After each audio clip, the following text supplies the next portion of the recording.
Wicked stepmother turns her stepdaughter into a goat. The shocking reason will leave you speechless.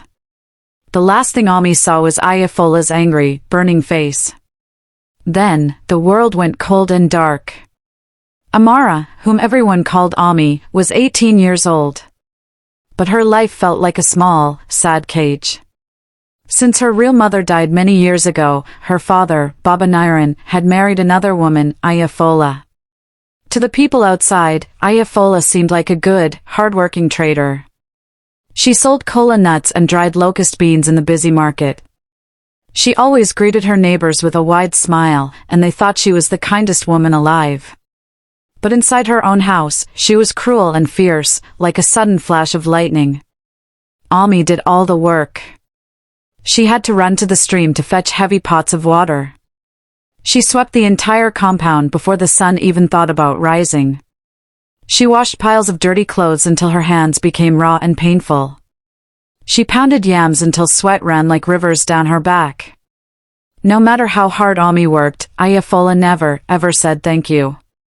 Instead, she gave Ami cold, watery pap to eat, while her own children, Kola and Dami, enjoyed hot, delicious stew full of soft meat. Ayafola would shout at Ami for the smallest mistake and beat her for things she didn't even do. Ami's father, Baba Nairan, never knew the truth. He had to leave for his farm very early and came back late, tired, and always hungry. By the time he got home, Ami was always quiet, trying hard to pretend everything was fine. She did not want to add any more worries to her father's heavy load. She carried her great sadness inside her heart, where it sat like a heavy, cold stone. But one night, the cold stone inside Ami's heart broke, and everything changed. It was the night of a bright, full moon. The sky was clear, and a strong wind was blowing through the trees, making strange, rushing sounds. Ami could not sleep. She tossed and turned on her mat, listening to the strange whispers the wind seemed to carry. Quietly, she stood up and peeped through a small crack in the window.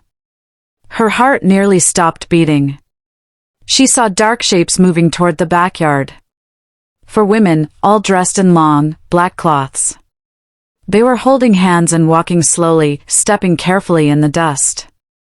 And one of them looked exactly like her stepmother, Ayafola. A terrible curiosity pulled Ami outside. She walked on her tiptoes right behind them, making sure not to make a single sound. She hid behind the biggest woodpile and watched. In the middle of the backyard, the 4 women stood in a tight circle around a small, smoky fire. They were singing and chanting in a secret language that Ami had never heard before. Their voices rose high and fell low, matching the sound of the strong wind. Then, one of the women spoke clearly, "It is time. A strong life must be taken." "Yes," Ayafola quickly answered, her voice cold and hard. "My husband will be the one. His life force will bring us great power. In 3 nights from now, he will belong to us." Ami's eyes grew huge and wide with fear. She almost screamed aloud. They were talking about her own father. They wanted to kill him.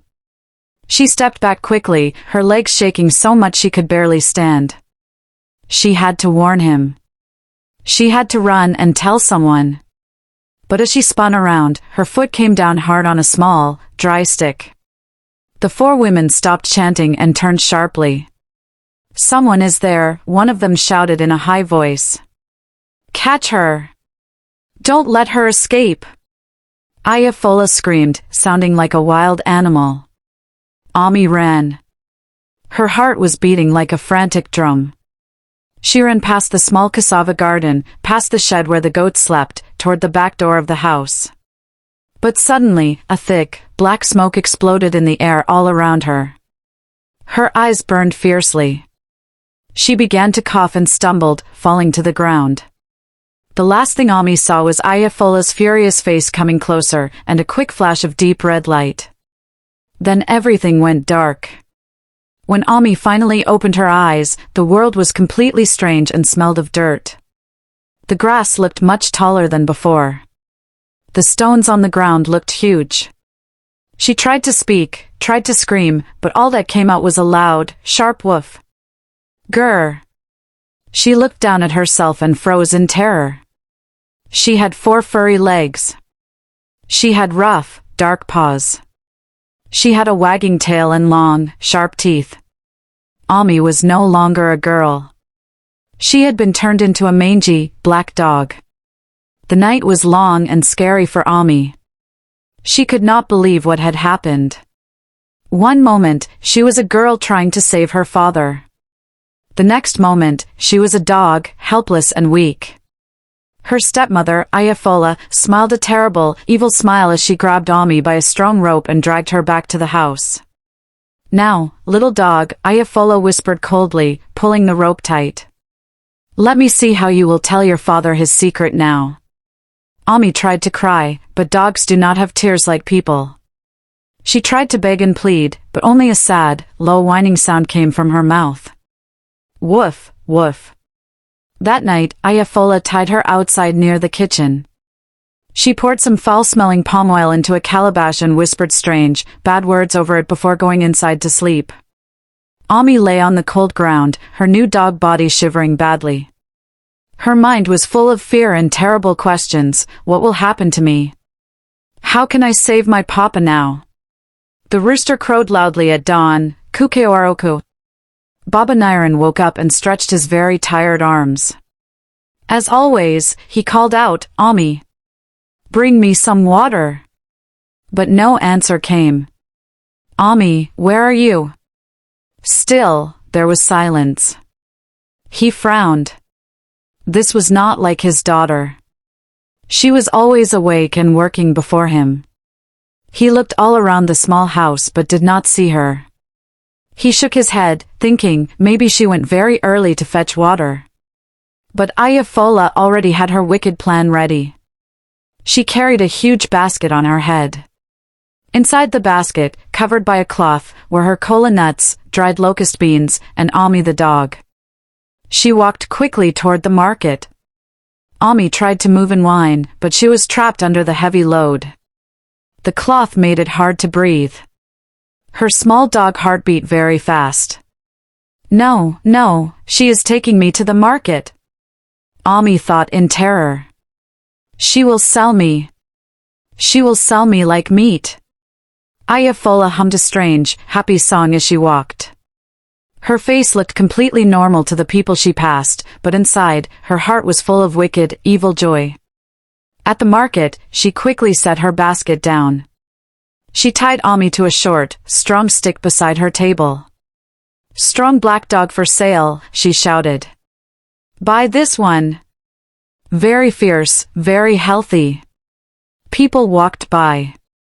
Some touched Ami's dark, rough fur. Some pulled her ear. "How much?" one woman asked. 6 shillings.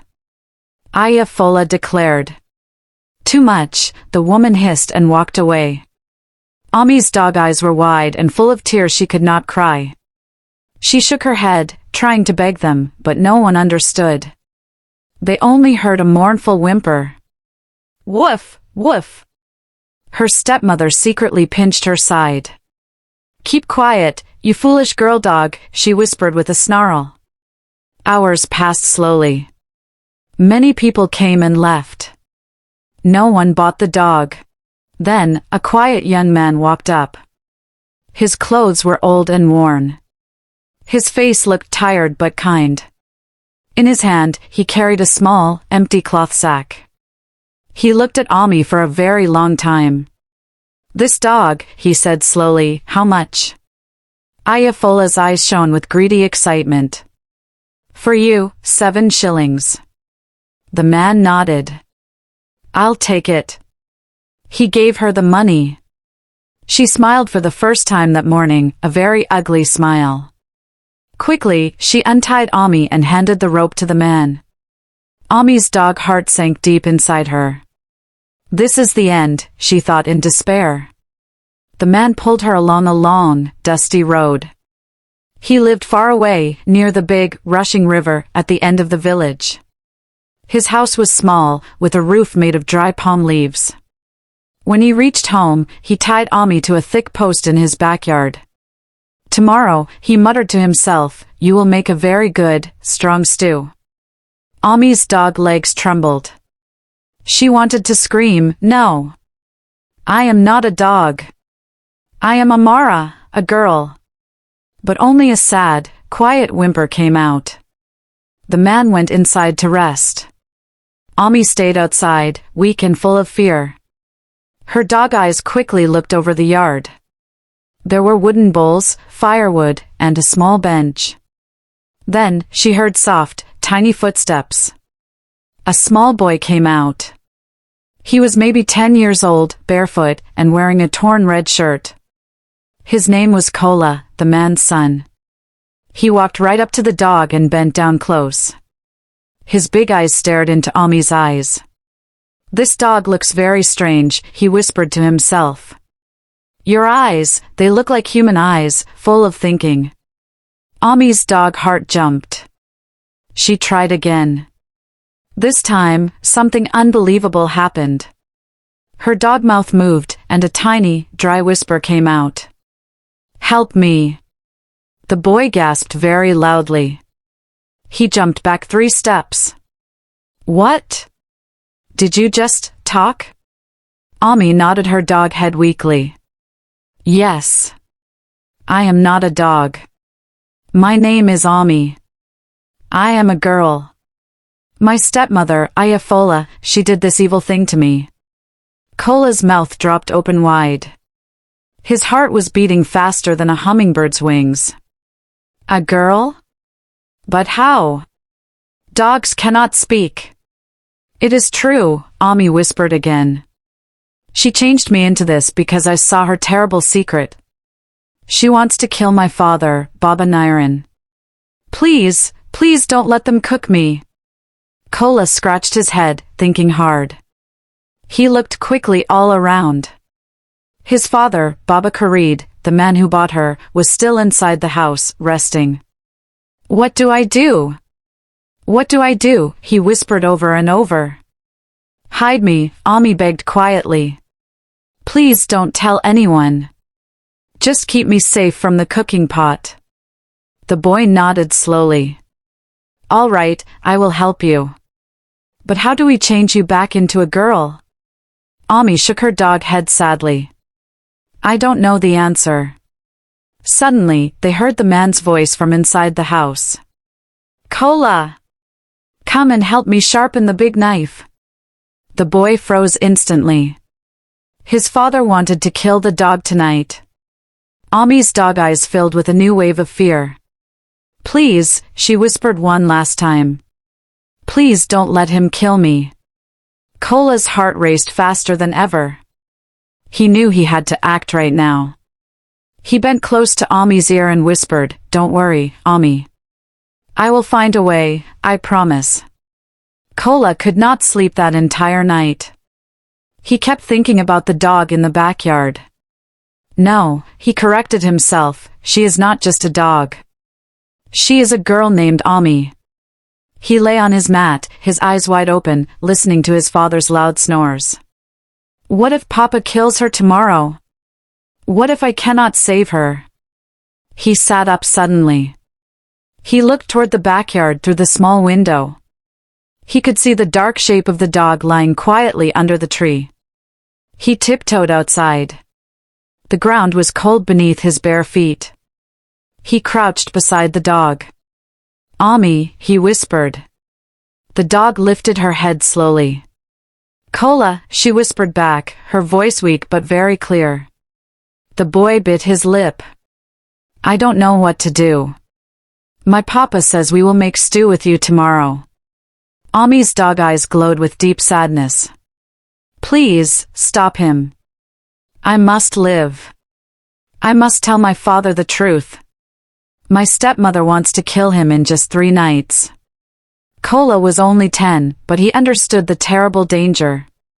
He looked up at the stars and whispered, God, please help me. Suddenly, he remembered something important.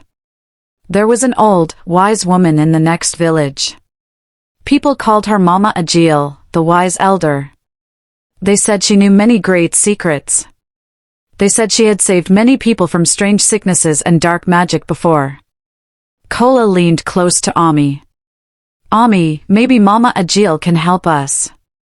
If anyone in the world knows how to turn you back, it is her. Ami nodded her dog head quickly. Yes. Please, take me there before it is too late. The rooster crowed early, kukeoroku. Kola's father, Baba Karid, woke up and stretched. He looked at the dog tied in the backyard. Today we eat well, he muttered, picking up his large knife. Kola's heart jumped with fear. He ran forward. Papa, wait! Don't kill it yet. His father frowned. Why not, son? Are you afraid of the blood? No, Papa, Kola said quickly. But this dog, it is special. Please, let's take it to Mama Agil first. Let her look at it, just for me. Baba Karid raised his eyebrow, looking confused. Mama Agil? Why? This is just a mangy black dog. Kola swallowed hard, trying not to shake. Papa, please trust me. Just do this one thing for your son. If it is only a dog, Mama Agil will say so. But if it is not? His father stared hard at him for a long moment. Finally, he sighed, annoyed. Fine, you and your strange thoughts. We will go. He untied the dog and pulled the rope. Come on, then. Let's see what this old woman will say. Ami's dog legs trembled as they walked. The path was narrow and covered in red dust. Kola walked right beside her, whispering softly, Don't worry, Ami, we are very close.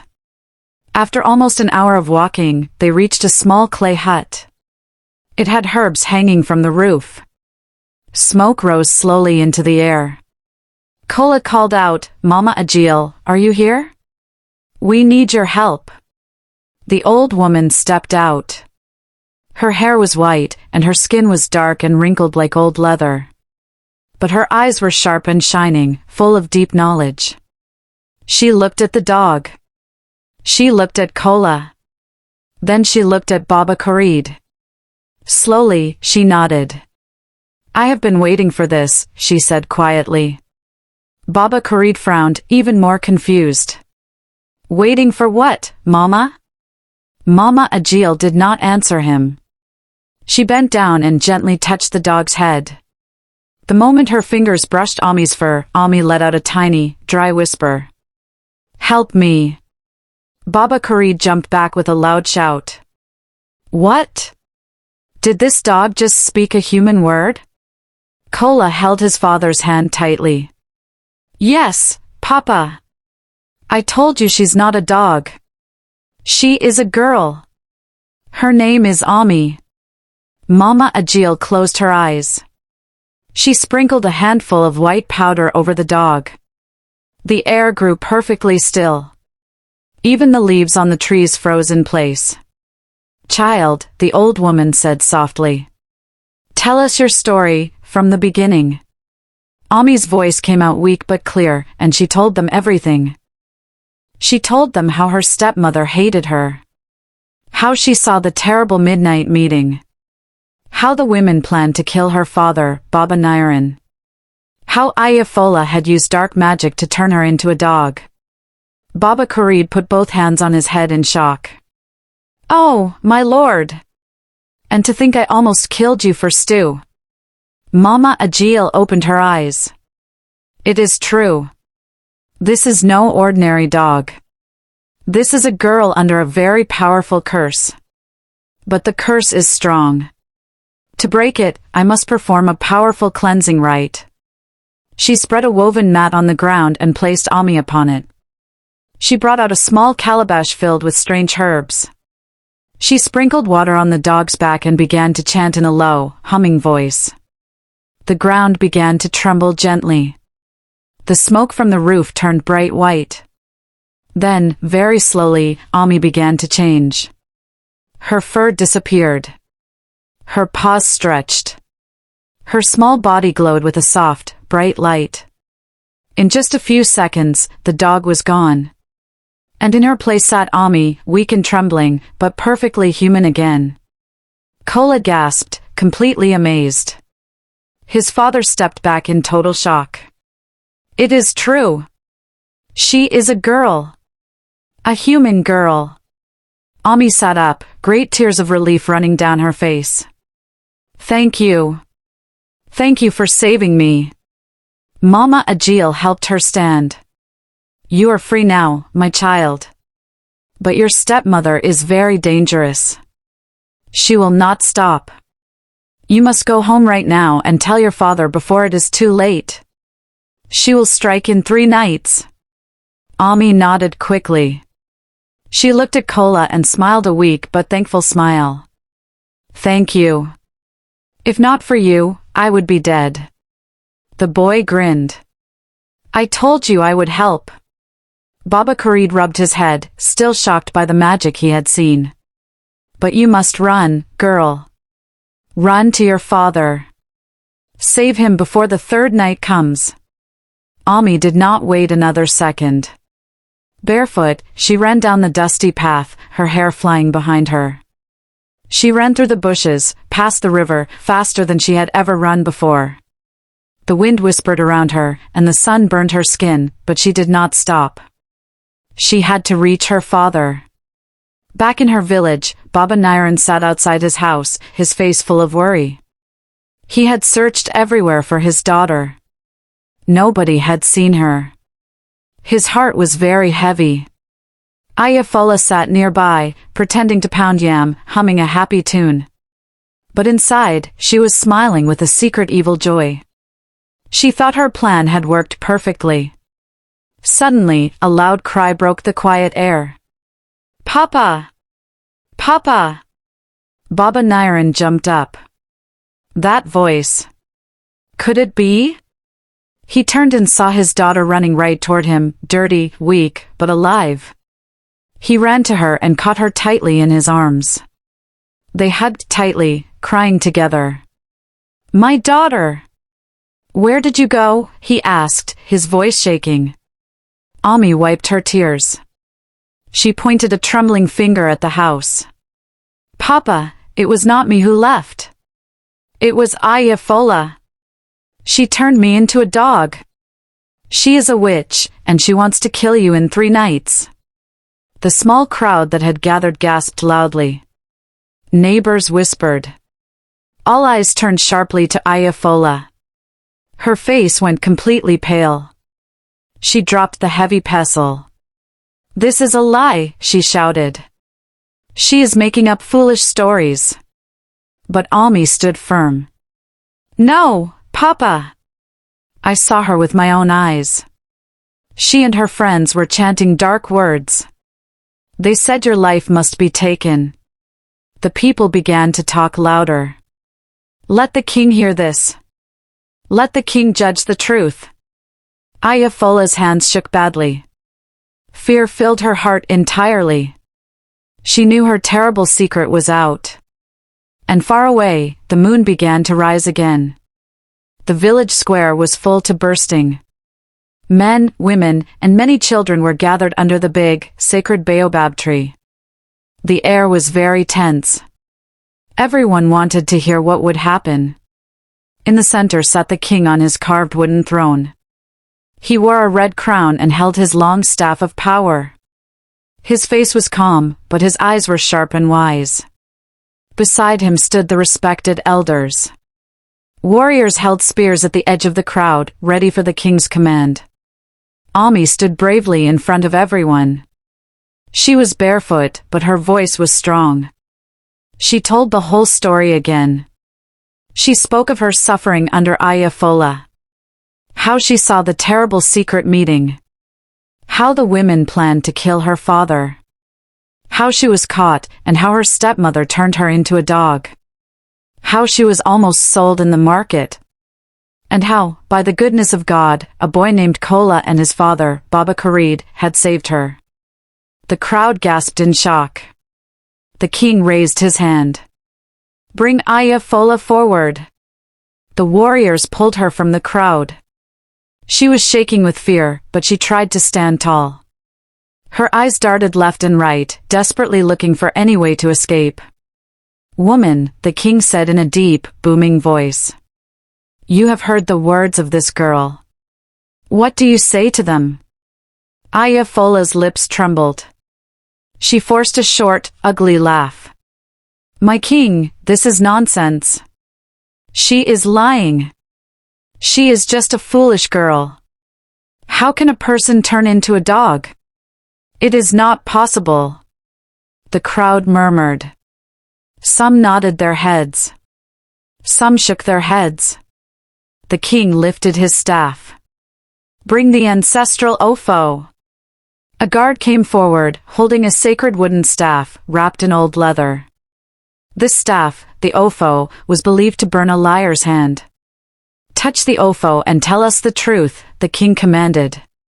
Ayafola's hands shook terribly as she reached for the staff. Sweat rolled down her face. She tried to refuse, but the warriors held her firmly. Slowly, she touched the sacred wood. For a moment, all was silent. Then, her body began to shake violently. Her eyes widened, and she dropped to her knees. "It is true," she cried out. "It is true. I am guilty." The crowd shouted in shock and anger. Ayafola continued, her voice weak and shaking. "Yes, I hated the girl. Yes, I went out at night. Yes, I planned to give my husband to the spirits. They promised me power. I chose him." Baba Nairan, Ami's father, staggered back, his eyes red with tears and betrayal. "And to think I trusted you. I brought you into my house, and this is how you repay me." Ayafola tried to crawl forward. "Forgive me, my husband. Forgive me, my king. I was blind with greed." But the king's face was stern. He stood, his staff shining in the sunlight. "You have betrayed your family. You have betrayed this entire land. From this day, you are banished. You must leave this village forever. If you ever return, your life will be forfeit." The warriors grabbed her arms. She screamed and kicked, but no one felt sorry for her. They dragged her away toward the dark forest path. Her children, Dami and Kola, the first one, cried, but the elders told them they would now live with kind relatives who would raise them in peace. The village grew quiet again. The king turned to Ami. His voice softened. "Child, you are very brave. You suffered greatly, but you spoke the truth. Because of you, this evil has been shown. You have saved your father's life." Ami bowed low, tears in her eyes. "Thank you, my king. Thank you for listening." The king nodded. "Go now. Live in peace. And remember this, no matter how long evil hides in the darkness, the truth will always find a way to shine out." The crowd clapped and cheered loudly. The night was heavy, but the morning had surely come for Ami.